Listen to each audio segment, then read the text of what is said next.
I wish I had sat down and built the Lego more at Christmas. I wish I had just left the mess, or not worried much about the food, or brought the food in and just played with whatever toy it was, instead of like, I got to get all this done because people are coming. Like, I think the gift now is that we can see what's really important. Yes, I was going to say, I think that's what's so beautiful about this time of life, and if there's a silver lining, it's that. Yeah.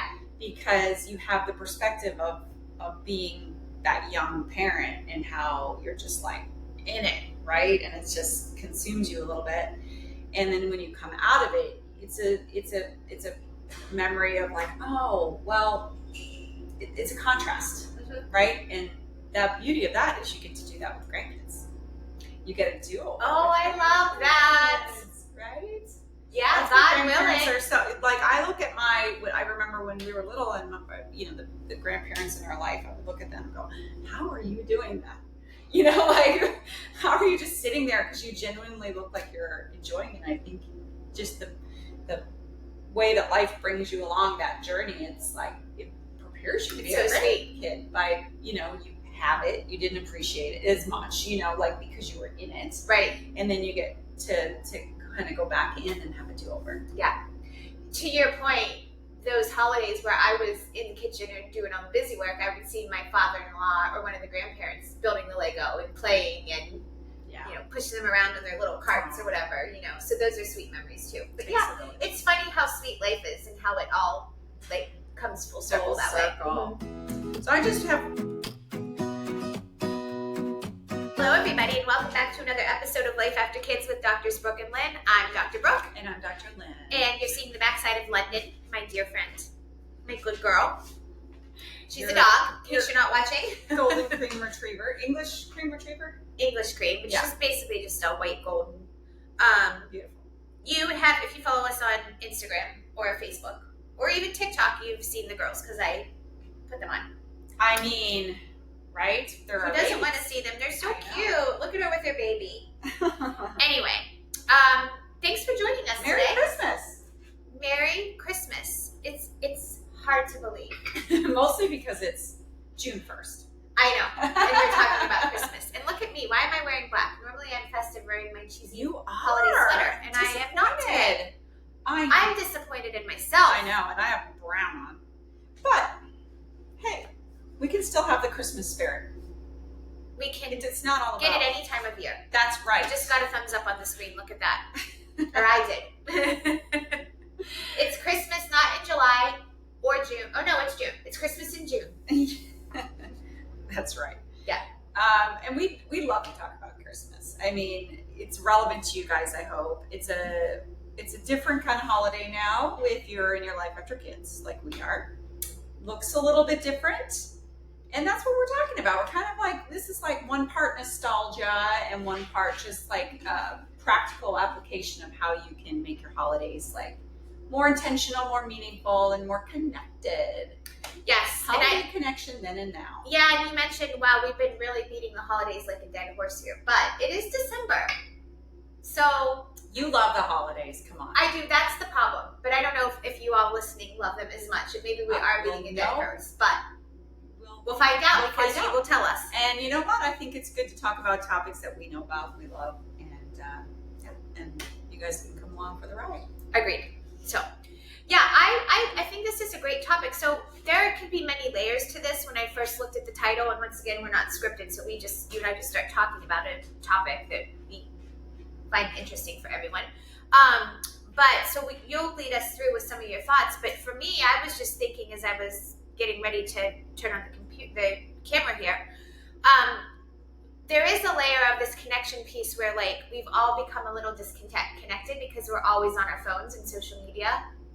So I think we owe it to talk about that piece too, and how we can just connect more with each other during the holiday, and how different that looked, how different the connection when we were growing up might have been to what it looks like now, and can we maybe bring some of that back?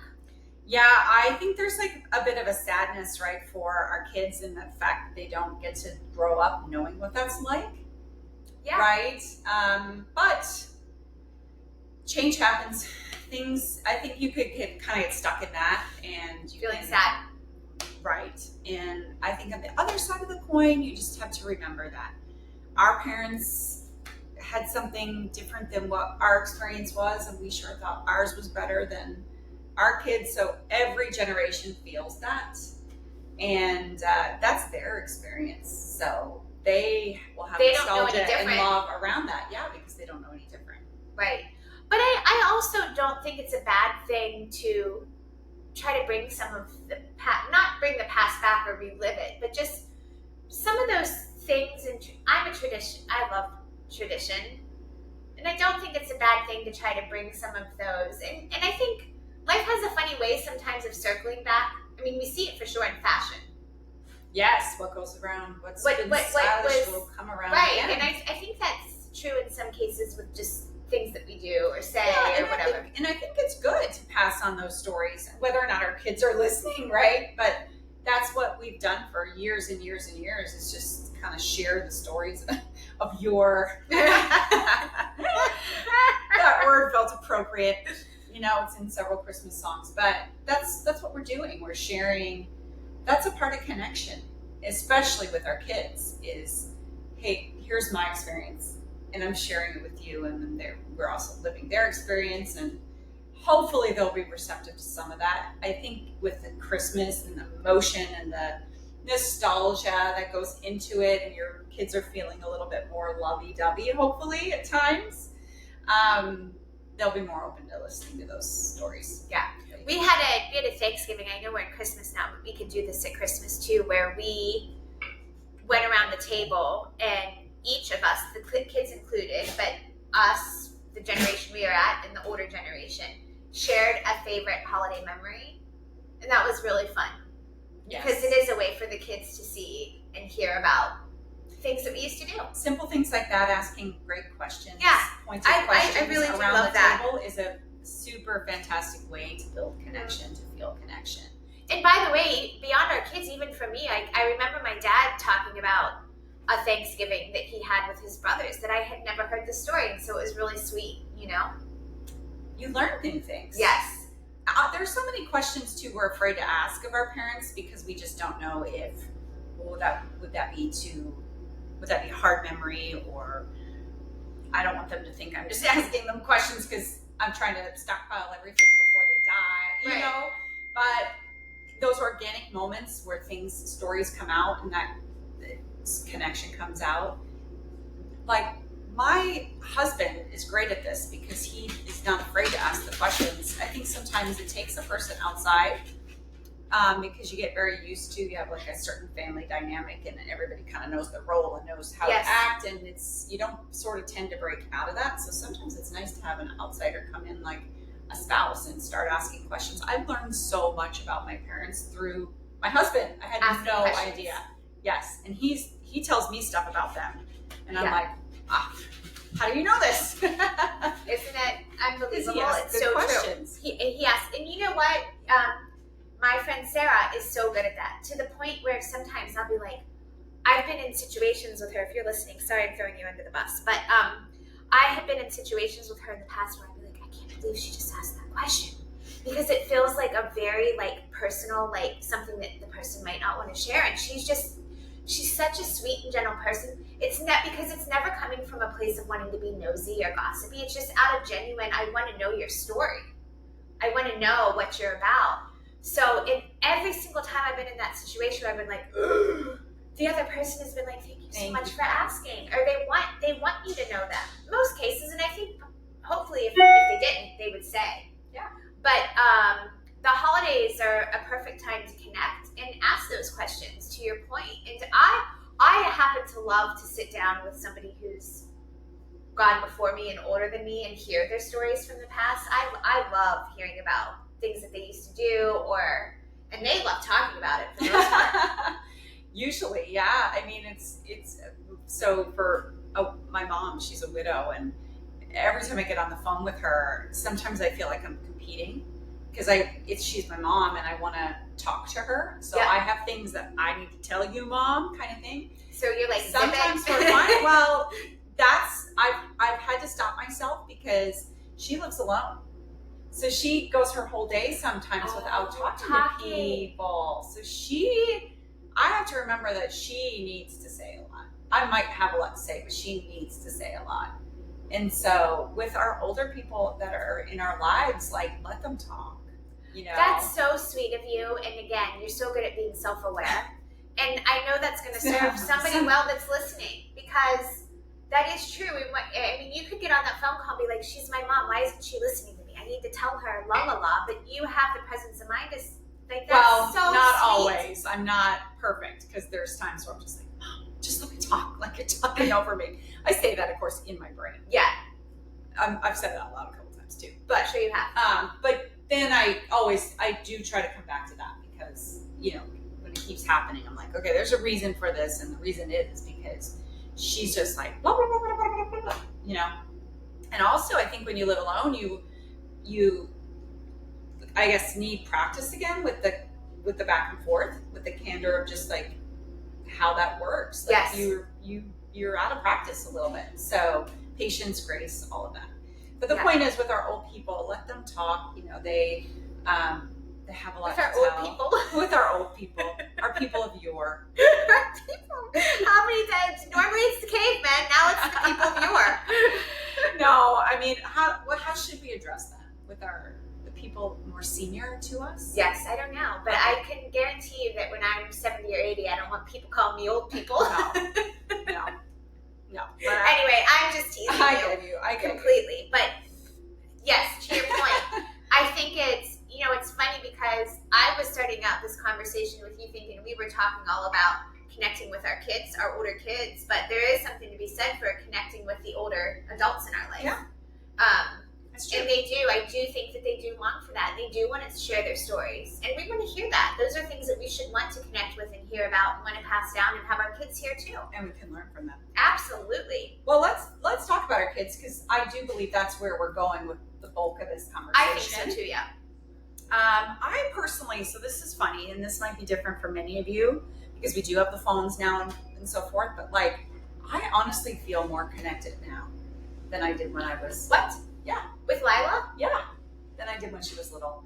But of course, I was that mom that wasn't great with like the little kids. And I said it from the very beginning, I can't wait till she's old enough to like reason with her. Like, I was not a good patient, because I tend to operate out of the, like, higher consciousness of like, that sounds so, I'm not putting myself on a pedestal here. I'm just saying, like, it was hard for me to get down on the level to talk to her in like toddler speak, right? Where I'm just like, catch up, just come on, let's have some deep philosophical conversations. I want to talk to you and know you.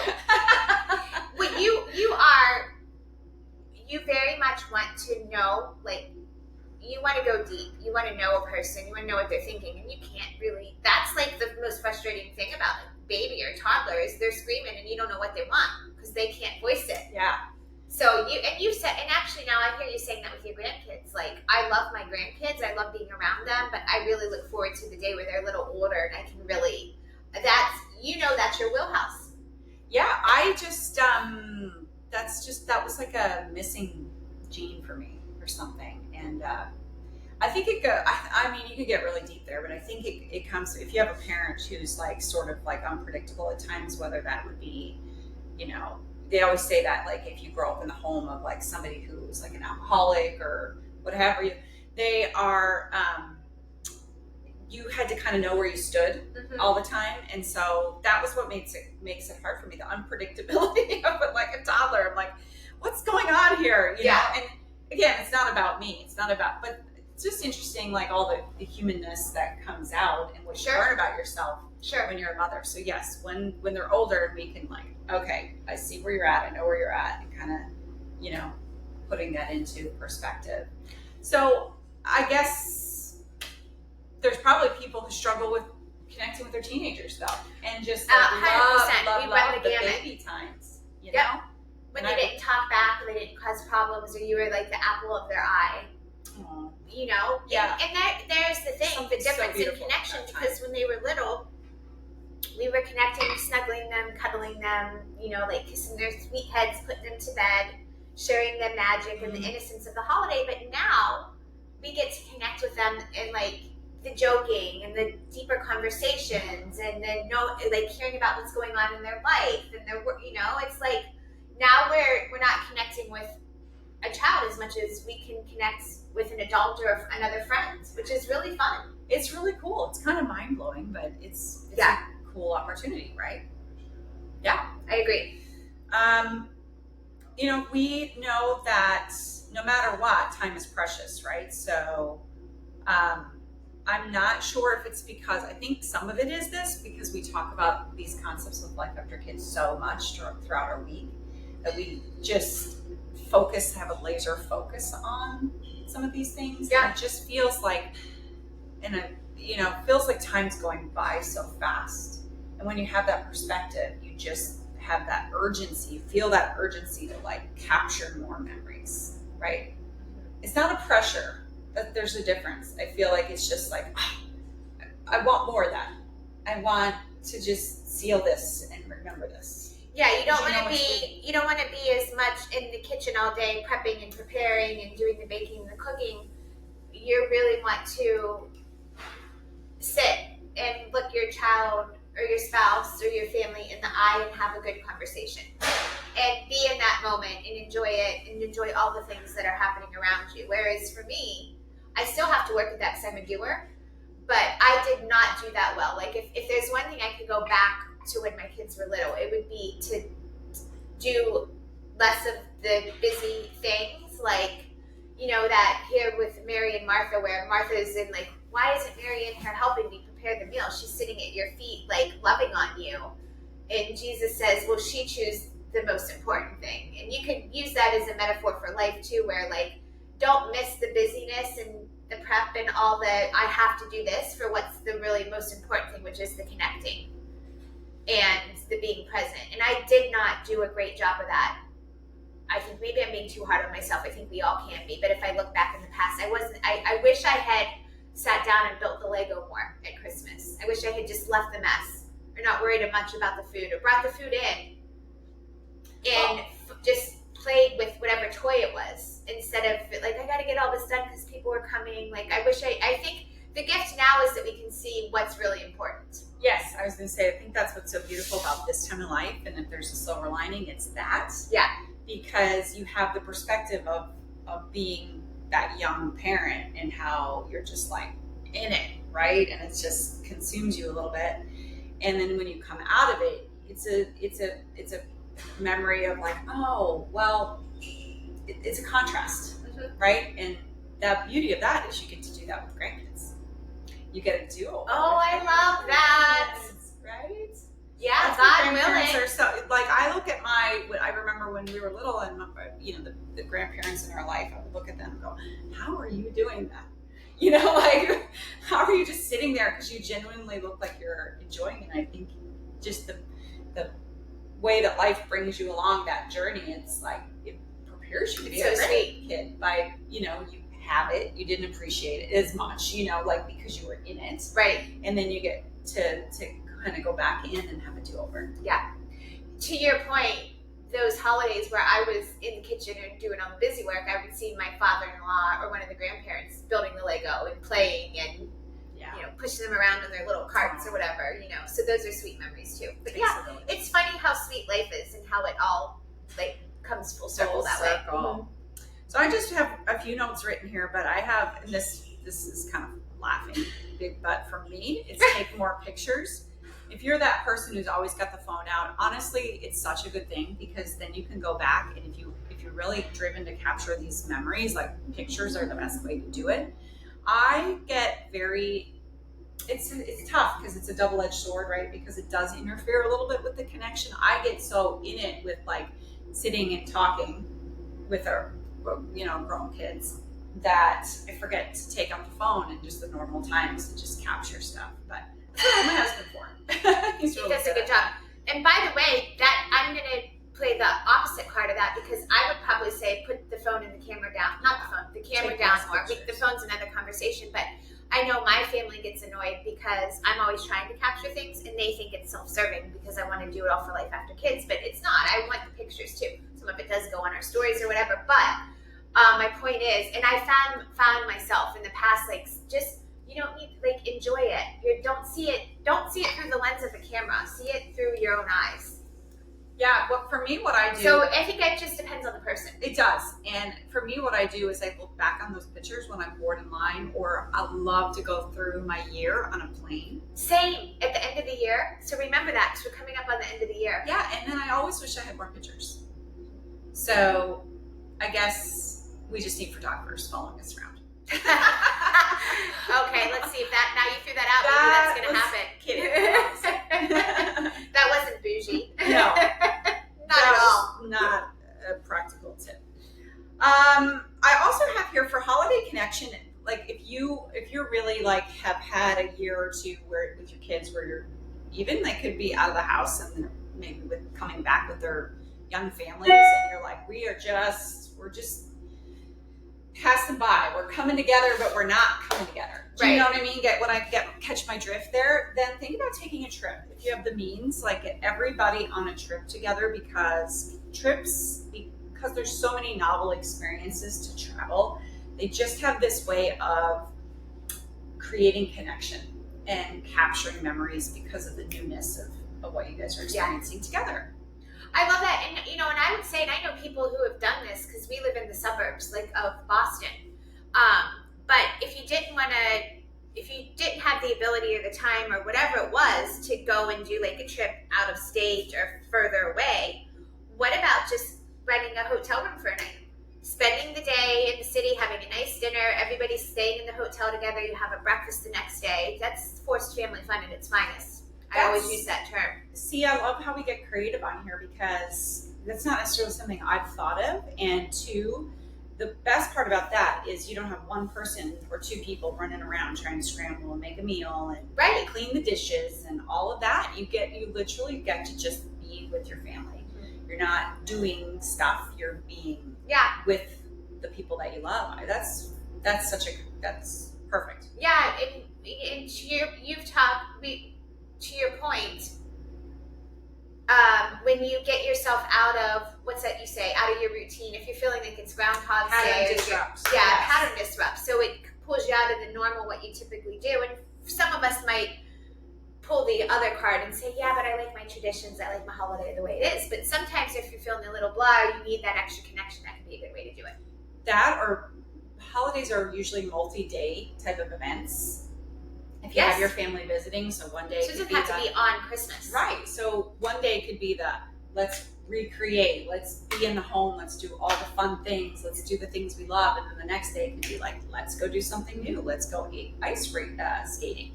In our town, they have these little like igloo kind of things that they build and then an ice rink. I've never done it, but I'm like, that would be the perfect thing for a family. Reserve that and go do something new because if it's all about capturing memories and creating meaning and contribution, then you ought to consider those novel things, right? As I stressed here just a moment ago, because from the science side of things, your midbrain is going to capture those emotional new experiences and store them as memories.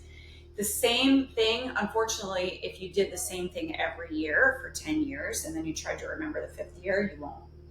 Right? Yeah. But you will remember the time that you went ice skating and stayed in an igloo for the first time. Right? So, but both feed the soul.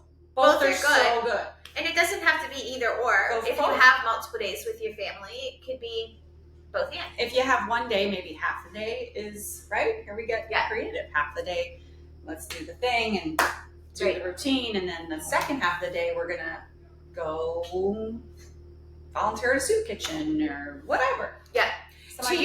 To your point, we have been traveling for Christmas, which had been fun. And then it was the year before that, we said, we're going to stay at home. The kids wanted to have a more traditional Christmas. So we stayed at home for Christmas, but then we left like on the 26th. And what I found that year was, compared to the year after, which was just this past year, was that we had it nice. It was like the traditional. We all went to our church that the kids have grown up in, and it was lovely. I'm not downplaying that at all. We had I cooked a nice Christmas Eve dinner. We played some games. We had our Christmas morning. But then we just were in our house and we just all went our separate ways. And then this year, when we came back again and traveled for Christmas, we stayed in a smaller place, so we couldn't get away from each other as much. But we were together traveling, so we were together the whole time. Which there's something to be said for that. Yeah, that's one of my favorite phrases, and I think you coined this, is forced family fun. Forced family fun. Forced family fun. Like, if you want, force it, right? Get yourself all in a hotel room, and I mean, there's going to be some bickering probably that they have to deal with, but on the other side of that, you're going to have some really great memories. Yeah, and good times too. Yeah, so that's an interesting point of view. We might be too close to Christmas. Maybe you might have to plan this for next Christmas. Hey, I don't know. Last minute can happen. It can. Sometimes it's the best. Absolutely. There's a hotel room in your town that's available. I mean, I have trouble thinking that you couldn't pull it together. It is nice to have more lead time, but sometimes spontaneity is amazing. Even better. Especially this makes it season even of more life. special. Yes. Right? When you weren't expecting it. It's a little just, variety, hey, a let's little try uncertainty, like surprise. this. Shake things up a little Yeah. bit. I love that. That's amazing. Yeah. Very good. What else you got? Just recapping, we want to, it's about connection. So if you're still in that place where you're trying to make it perfect, that would be me. I've done that for many years. It's so nice and freeing to be getting a little bit older and to be able to let go of that, because we see really the bigger picture, which is just these times are fleeting with our families all together. So coming together, we want quality when we're there. It's it's quality over quantity now, because they're moving out, right? Agreed. Capturing memories. For me, it's taking more photos, or letting my husband take more photos, or not. Or telling my husband to take more photos. Not complaining because we're taking photos. I have a teenage daughter, so she loves to take like endless amounts of photos, and there's definitely. She really does. Oh boy, does she ever! And on the flip side, my boys are like, put that camera away before I hit you on the head with it. I know, but so there's a fine line, because there's such thing as too many photos. It can go both ways, or not enough. Not enough. So determine where you're at with that, and try to move a little bit more towards the line. If you're taking too many and your family's complaining, then put it down a little bit more. If you're like me and you really want those memories, pick it up a little bit more. Make a mental note on that. Take a trip. Trips always usually help foster that forced family fun. It's going to help because it's providing so many novel experiences and emotional events. So something fun, and theme parks are emotional, right? Like, you get the highs, the lows. Yeah. Like, that's life, that's living. To me, that means Christmas, right? You want Christmas to be a peak holiday for your family. Then think about places like that to go, where you're going to have plenty of opportunities to create those emotions and do something new. Those are my tips. Yep. I also feel like it would not be a bad idea, and maybe I'm going to do this actually for my Christmas this year, to have everybody put their phones away for the day. Put it in a basket, including you. Check it. Because I'm as bad. I mean, my kids are probably worse. We were just laughing about the kids on Snapchat and how you're like, there's like pictures they're taking of the ceiling, or like half of a forehead. Was that you, or was I? No, yep. Oh, we're like, seriously, what is this even all about? But it's because of their streaks. You got to keep the streaks, so they just like take oh my gosh, random, and it's like endless. The cameras, the phones picture coming out. But what wouldn't it be? I think that's probably for me with the connection, the biggest difference, and it's obvious for all of us, right? I'm not saying anything enlightening here, but we didn't have the phones when we were growing up. So you had, if you wanted to be entertained, you had to talk to each other. I guess you could watch something too. Yeah, but I had to talk to you. Right, I know. But I'm saying it's just so easy to just get on the phone. And so I think even if it wasn't for the whole day, for a certain period of time that lasted beyond the meal, everybody put your phones in the drawer and forget about them for the day or for several hours. And you could enforce that by like making some sort of like consequence if somebody goes and ends up on their phone, like doing a push-up or something funny, or a prize for the person that stays off their phone the longest. There you go. Make or like it make positive. them do something embarrassing if they get on there. Yeah. And like make sure there's peer pressure with it. So follow through. Yeah. And then the other thing would be for me is being intentional, because sometimes you do have to do this, and you do this so well, about starting conversation starters, especially when you're sitting down at mealtime or even after if you're having a cup of coffee and your cookie or whatever it is. Being intentional about, if you really need to, if you don't think quick on your feet, we were talking about asking the questions with older adults and things like that, but you can have a list of like dinner conversation questions you want to have, right? Think of things ahead of time that go a little deeper so that it's not just like the fluff, and not that there's anything wrong with the fluff, but so we can really like hear about what's going on in your life, or what's you're valuing right now, or those are really nice conversations to be had, and sometimes we have to be intentional about having them. We do. And plan for them. Someone usually has to get it started, and at first it could feel a little awkward if that's you and you're asking a question, and not everybody's like receptive at first. But I promise you, you give it a little time. People's favorite subject is to talk about themselves. So when you ask a really kind of curious, good question, and you get to listen to everybody, like that will be a memory in and of itself. I love it. I mean, my mom does this all the time with her friends when they're out to dinner, but just in things like, can be deeper things like right now at this moment in time, what's one of your biggest regrets in life?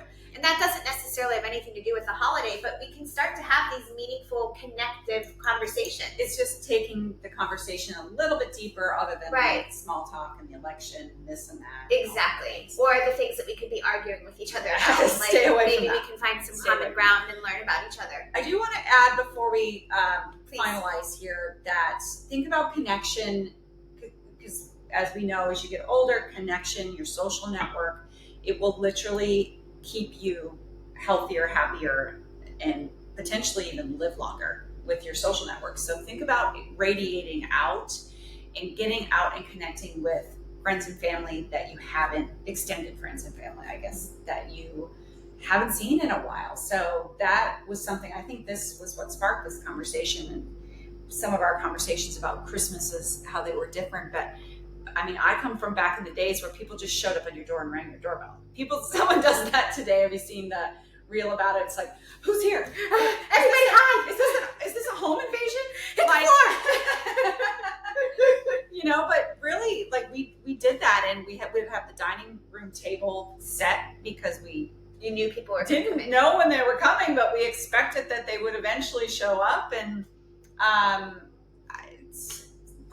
we maybe can't do that to that extent. We can't drop in on people, but shoot, I wish we could somehow bring that back. That would be super fun. I hear about your holidays growing up and how you would just go house to house. It just sounds so lovely. Plus, I think about the backdrop of Newfoundland, how amazing. Well, it came from like everybody lived in these little isolated fishing towns. So at Christmas, it started on December 23rd, and it went to Old Christmas Day, and it was basically. What day is that? January 5th. Oh my gosh, yes. Really? You guys really partied a long time. Yeah, but we didn't start early. Like, if you think about it, that's only like 7 or 8 days. Actually, yeah, right? She's starting on the 23rd. Now we're doing our parties like on December 3rd. Right. So we always decorated the tree on the 23rd, and then we just would visit, and then there would be days you were home and people knew you were home, and I don't know how, but then they would visit us, and it was a lot of togetherness and laughter and eating, all the things, but in a short, compressed time.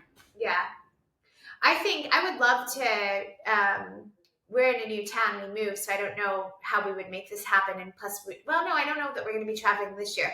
Would it be really nice to just have an open house for a day during the holiday? Because that's kind of what you do.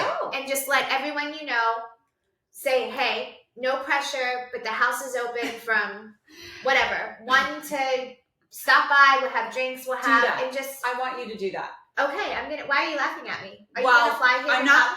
I would come to that. I think that would be so fun. I wasn't laughing at you. I was sitting here thinking, should I tell you about mummering? Do you know about the mummers? No, but please tell me. Am I going to get a good laugh? Is this a Newfoundland This is a Newfoundland thing, and trust me, this isn't the only weird thing about Newfoundland. We got a lot of weird things. We do, because we're this island off in the middle of the North Atlantic, and you had to do stuff to keep yourself entertained, I guess is where it came from. But so back in the days, in the small fishing villages, in the 10 days, you would go mummering. So you would show up. Not only did you show up and ring somebody's doorbell, probably on a nighttime after dark, which nowadays would like the alarms would Explore. be going off, the ring, the police would be called. You were outside you had lampshades on your head or What? socks on your feet. You had Socks on your clothes. hands? You had multiple layers of clothes on. So this is the mummers. We can send a picture of this in the show notes because you have to know about mummering. They would wear bras outside their clothes, like underwear on their head. Like you basically This is found. so fun. Oh my gosh! You found the clothes that were like crazy and all the patterns, and you disguised yourself. Okay.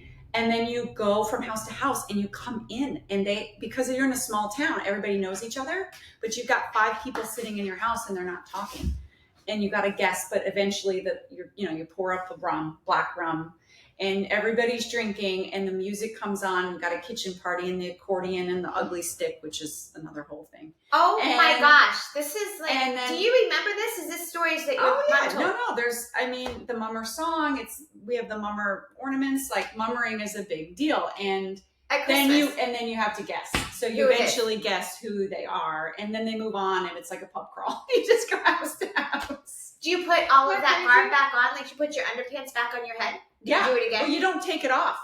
You keep it on the whole time? Yeah, until they know who you are, and then it's like hot. I know. You're in a kitchen. But then when you go to the next house, do you put it all back on again? Yes. And who chooses who's going to be the mummers? Does everybody do that? You pick a night to go mummering. I don't know how they did that, before cell phones. Because not everybody at the party was a mummer. No, you would probably I'm guessing Brian Ryan was a mummer. Well, that was my dad. Your dad. Yeah, everybody, I think, he grew up in a small town, so you mummered. Yeah, mummering. I want to have a mummer party. Allowed in. I don't know if you can. I don't know if it's legal. That would be so fun. You and Mark should come here and let's have a mummer party. I'm sure your new neighbors would really love to show up with a lampshade on their head. They would just love that. These are the things that make life at this age fun. We're old enough to get away with doing whatever the hell we want and making it fun. Why can't we make life more fun? Why can't we show up with underpants on our heads to a party? I know you, and you would really enjoy the tradition of mummering for sure. Oh my gosh. Yeah. You guys are a little crazy in Newfoundland. And if you want to know, we got to wrap this conversation up. We're going really long. But what's that dumb movie? Oh my gosh. I'm not even going to tell you because if you think it's dumb, no, you just have bad taste in movies. But you get a sense of Newfoundland from that movie. And it's actually a really great movie if you watch it. I didn't like it. She loves watch it. it all the through. It's called The Grand Seduction. Kenny loved it too. And it's actually very poignant. So it's a very, we're going way too long, but it's a very poignant message. No, really, it's relative to our community because it's all about people who lost their purpose. So they were a fishing town and there was a moratorium, which meant they couldn't fish anymore. And these were history, generations and generations and generations of fishermen that all of a sudden couldn't fish. And so it was this town and you could just see the towns, and this happened. This is real. The towns just withered away and all these men would show up on Monday and they'd pick up their pogey check, which is their unemployment because the government had to support them. And they lost their sense of purpose. And not only that, they were now relying on somebody else who could feed their families. So, for a man, it is a lot like a metaphor for us. Yes. And so the story is they have this doctor comes in and he's the guy Ashton Kutcher. No, it's I always want to say it's Ashton Kutcher. The guy Tim from Riggins. Friday Night Lights. Which is not his real name. Hollywood actor, and he comes in and they're wooing him, so to speak. He gets stuck there. They kind of manipulate him to like stay on and bring him to this town, and the whole town comes together for a single purpose to make it like this great. It's the Grand Seduction, this great place that it's a total fairy tale for him, but it's all being orchestrated behind the scenes because he's the doctor that if they have a doctor in the community, then they can get the fish plant or the whatever type of plant, the new business industry to come and give them all jobs and their purpose and their lives again. So it's funny. It's Canadian, so it's quirky. If you're not, you might not get the humor, which is what happened here. But Kenny loved it. Yeah, so there you go. So basically you're saying I'm dull, I don't get the good humor. No, I said it's quirky and you don't get the Canadian which is what happened humor, here. Which can happen. Anyway, I'm going to link the movie too because actually they might love it. Prove me you wrong. know, if anything, put it on mute and look and see how beautiful Newfoundland is. It's For really real. The Grand place. Seduction. Okay, we have gone so far off topic. Back to the holidays. Back to the holidays. But if you're looking for something to do during the holiday, watch Grand Seduction. It's a great movie. Thanks so much for joining us. Hope you're enjoying every bit of the holiday season. Make sure you're following us on Instagram, Facebook, and TikTok. The website is www.lifeafterkids.com. As always, I'll link what we talked about in the show notes and in the newsletter. Have a great day and an even better week. Cheers. Yes, and go enjoy your family holiday connections, and just big hugs to you.